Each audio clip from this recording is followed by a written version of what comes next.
আমার দেশের মাটি,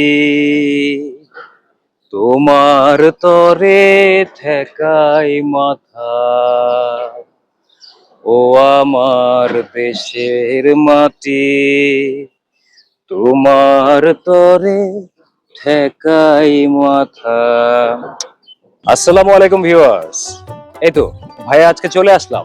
আজকে এখানে সারাদিন থাকবো, বিশ্রাম করব এবং ঘুরে ঘুরে এই পুরো এলাকাটায় কি আছে না আছে আমি দেখবো এবং আপনাদেরও দেখাবো ভিউয়ার্স। চলুন দেখা যাক।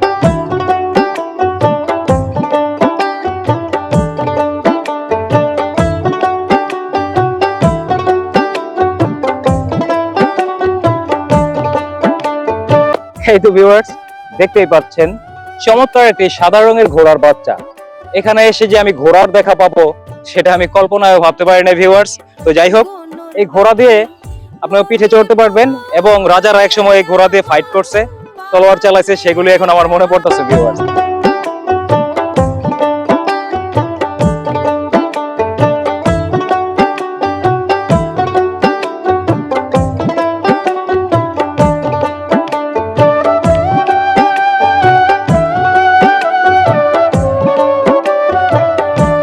আজকে একটু সকাল সকালে চলে আসলাম ভিউয়ার্স। এখন বেলা বাজে 6:45। চিন্তা করলাম যাই আমার ভাই ব্রাদারের জন্য প্রাকৃতিক পরিবেশে কিছু চমৎকার চমৎকার ভিডিও মেক করি। তো এখানে আসলাম ব্রিজের নিচে, সুন্দর একটা পরিবেশ, ওয়াও একটা অবস্থা।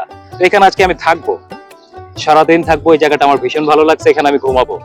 দেখবেন আপনারা, সবই দেখবেন ভিউয়ার্স।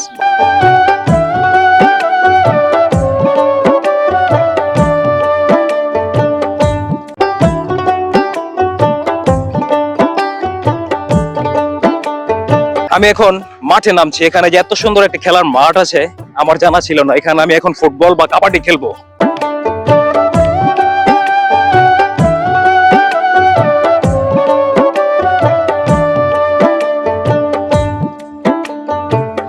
গনর বাথি একা একা খেললাম। তো ভিউয়ার্স, আমি ভাইয়া আজকে এখানে আসলাম এবং ঘুরলাম। পাকা 2 ঘন্টা আমি এখানে ঘুরে বেড়ালাম, একটা কাকপক্ষীও দেখলাম না, তবে ভালো লাগলো। এখানে আপনারা চাইলেও আসতে পারেন ভিউয়ার্স, কারণ এই শহরের ভিতরে মনোরম পরিবেশ এবং ওয়াও একটা অবস্থা। এখানে আপনারা আসবেন, ভিজিট করবেন। তবে একটা কথা না বললেই না, এখানে আপনারা যারাই আসবেন একটু নিজ দায়িত্বে আসবেন ভিউয়ার্স, কারণ বলা তো যায় না, এরকম নির্জন এলাকায় অনেক মাদক সেবী, তারপর অনেক ছিনতাইকারীও থাকতে পারে ভিউয়ার্স। এগুলো দিক বিবেচনা করে আপনারা কিন্তু এখানে আসবেন ভিউয়ার্স। হ্যাঁ, সুন্দর একটি জায়গা, ওয়াও একটা অবস্থা। তো আজকে এই পর্যন্তই, আবার নেক্সটে দেখা হবে অন্য কোনো স্থানে, অন্য কোনো জায়গায়। সে পর্যন্ত সবাই ভালো থাকবেন। আসসালামু আলাইকুম।